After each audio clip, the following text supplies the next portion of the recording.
Mwishoni darasa la saba, mimi naye ndo tulijuana. Sababu ya kukosa ada, mikidato ikashindikana.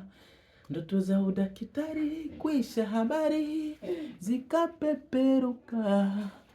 Naye sekondari yakamishwa mbali, mkoani Arusha, Hisia na Balehe zilikutana wakati moyo wa kupenda huja na maji ya moto.